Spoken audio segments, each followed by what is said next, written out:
नमस्कार दोस्तों, आज हम बात करेंगे मेडिटेशन के बारे में। यह क्या है, इसके क्या फायदे हैं और आप इसे कैसे अपनी डेली लाइफ में शामिल कर सकते हैं। तो चलिए बिना किसी देरी के शुरू करते हैं। मेडिटेशन एक प्रकार का मेंटल एक्सरसाइज है जो कि मन को शांत करने और एकाग्रता बढ़ाने में मदद करता है।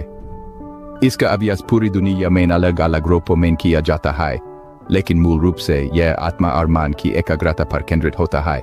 मेडिटेशन करने से अनेक प्रकार के फायदे होते हैं। यह स्ट्रेस को कम करता है, चिंता को दूर करता है, मन की शांति को बढ़ाता है और कंसंट्रेशन को इम्प्रूव करता है।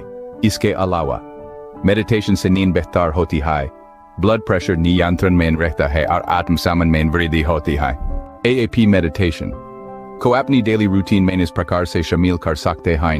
एक शांत और सुखद जगह चुनें जहां आप बिना किसी रुकावट के बैठ सकें। कंफर्टेबल पोजीशन में बैठ जाइए, चाहे वो पद्मासना हो या किसी कुर्सी पर सीधा बैठना।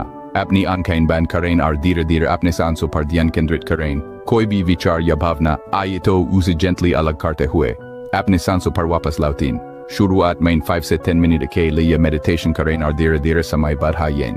यहाँ कुछ टिप्स दी जा रही हैं जो आपके मेडिटेशन अभ्यास को और भी बेहतर बना सकते हैं। हर दिन एक ही समय पर मेडिटेशन करें। ध्यान केंद्रित करने के लिए सॉफ्ट म्यूजिक या मेडिटेशन ऐप्स का उपयोग करें। मेडिटेशन के दौरान पेशेंट रहें और खुद पर सकारात्मक सोच बनाए रखने का प्रयास करें।